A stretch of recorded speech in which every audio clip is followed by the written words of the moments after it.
All right, Mitt Romney has unleashed an attack on Donald Trump's character. Wow, that's new. Whoever thought to attack Trump's character? And Romney has gotten predictable backup from the mainstream media and the Never Trumpers at National Review, and of course, Bill Kristol, who used to have a job somewhere. But the problem with American politics is obviously not Trump's character. The problem is that Trump ran against a woman of even worse character who also opposed constitutional freedom. And a lot of Never Trumpers were too self-righteous to make the choice that needed to be made. A presidential election where the only choices were Trump and Hillary may well represent a failure of the American system. But why is it no one ever asks himself how his actions or his politics or his philosophy may have contributed to that failure? It's always some other guy's fault. So let's take a look at Mitt and what he and the Republicans, and maybe even we conservatives, might be doing wrong. But Romney is now the incoming senator from Utah, and he unleashed on Trump in a scathing article in the Washington Post because, the Washington Post doesn't have enough anti-Trump columnists. They have to go out and recruit them. This is like the Washington Post where democracy dies in seething hatred and bitterness. So Romney says he agrees with the president on a lot of issues, and he praises Trump's accomplishments like the tax cuts and the judges and all this. But here's where he gets to the big thing. He says, to a great degree, a presidency shapes the public character of the nation. This is Mitt Romney talking. A president should unite us and inspire us to follow our better angels. A president should demonstrate the essential qualities of honesty and integrity and elevate the national discourse with comedy and mutual respect. That's COMITY, not routines. As a nation, we have been blessed with presidents who have called on the greatness of the American spirit. I guess he's thinking of, Bill Clinton getting oral sex in the Oval Office and, Barack Obama silencing conservatives with the IRS and those things that really elevated the office. But with the nation so divided, he goes on, resentful and angry, presidential leadership and qualities of character is indispensable, and it is in this province where the incumbent's shortfall has been most glaring. So he's really upset about pulling out of Syria, firing Mattis, and he says in December, like Trump's character just showed himself, he hadn't raised his character to the level of the office. And he goes on to say, I will support policies that I believe are in the best interests of the country. That's mighty nice of you, Mitt. And I will oppose those that are not. I do not intend to comment on every tweet or fault, but I will speak out against significant statements or actions that are divisive, racist, sexist, anti-immigrant, dishonest, or destructive to democratic institutions. This is really interesting. First of all, this is different. I'm not going to come here and defend Trump's character. I never have. You'll never hear me do that. But it's really different for me to come on and talk about Trump's character as somebody who is discussing the news of the day. That's my job. And Mitt Romney, who's there to make laws, right? He's there to legislate and work with the president and work especially with his party. They're perfectly good examples of people who have done this without being subsumed by the chaos of Trump or by Trumpism, like Lindsey Graham. Lindsey Graham will criticize Trump, but he always does it in a respectful way. And who else? Mitch McConnell, who has stood up to Trump, but has also really helped him and in the foxhole of politics has been on his side and has been loyal and has stood up for him.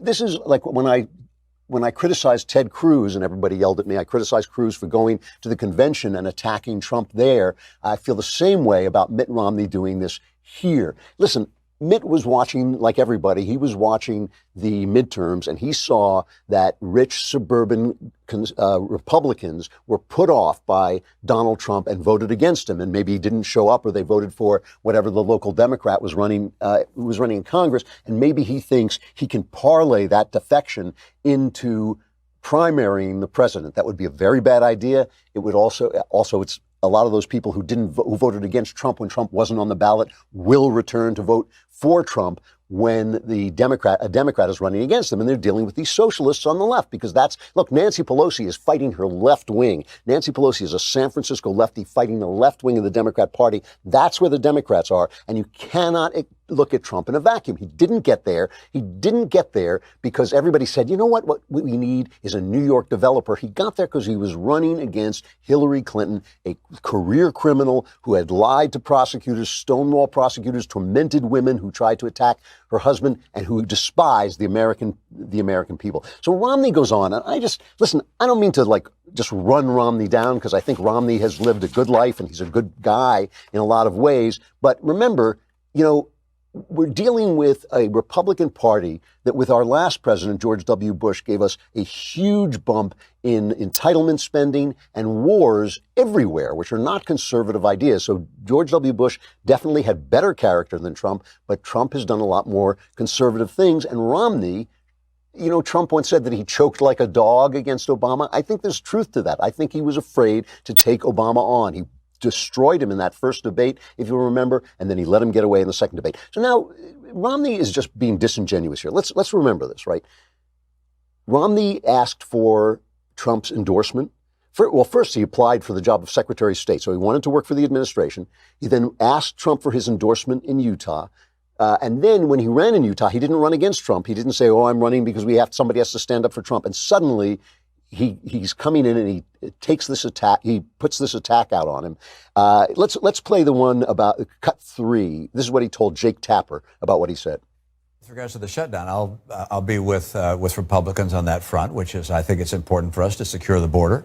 At the same time, what I did in my op-ed was not just talk about the president and my relationship with him and how we'll work together, but also I laid out my perspectives and priorities on a very broad basis on everything from trade to China to our allies around the world, immigration and so forth. So I think it's important as you begin a new job to describe exactly what you hope to accomplish, and that's what I did.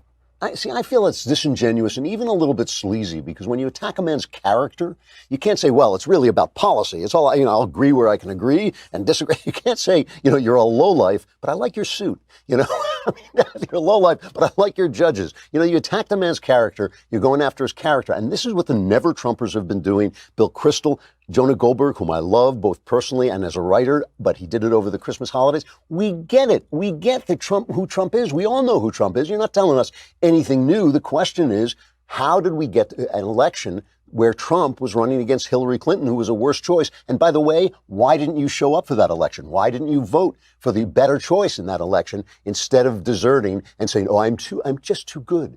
I'm too self-righteous. I'm too perfect to make the choice that needs to be made. That's on you. I mean, look, reality is reality. That was the choice we have. Let's listen to Trump's response. He was having a meeting and it just evolved into a kind of Trump stream of consciousness. But this is what he said about Mitt. I just hope he's going to be a team player. And if he's a team player, that'll be great. I will say this. If he fought really hard against President Obama, like he does against me, he would have won the election. Does that make sense to you? If he fought the way he fights me, I'm telling you, he would have won the election. But I think he's going to end up being a team player. I think he agrees with many of the things that we've done and many of the things that we have in mind, and we'll see what happens.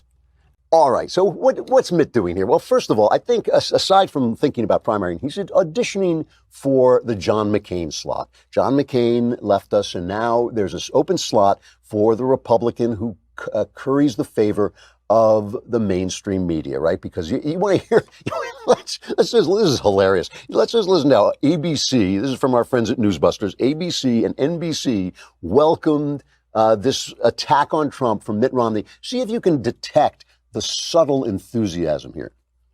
Boy, this op-ed in the Washington Post, he says the president has not risen to the mantle of the office, says he will speak out against significant statements and actions that are divisive, racist, sexist, anti-immigrant. What a shot.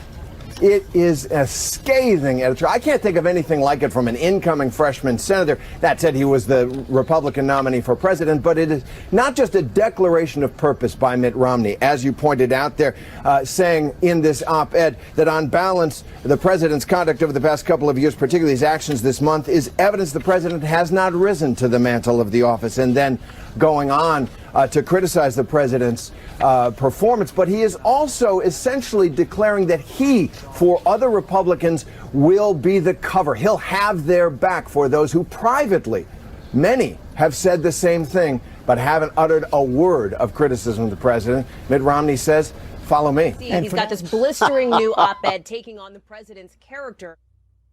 You think they sound a little excited? We love you, Mitt. Please, please keep attacking Donald Trump. We love you so much.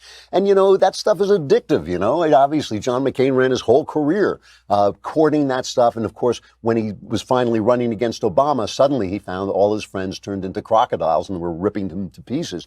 And that's going to happen to Romney, too, of course, if he ever tries to run for president again. Remember, he's run twice and lost. And, this is something that Bill Kristol echoed. Everybody's saying that Donald Trump has bad character, but Mitt Romney came out and said it. It's not Romney's job. This is what gets me about all these political commentators, is that they don't understand politics.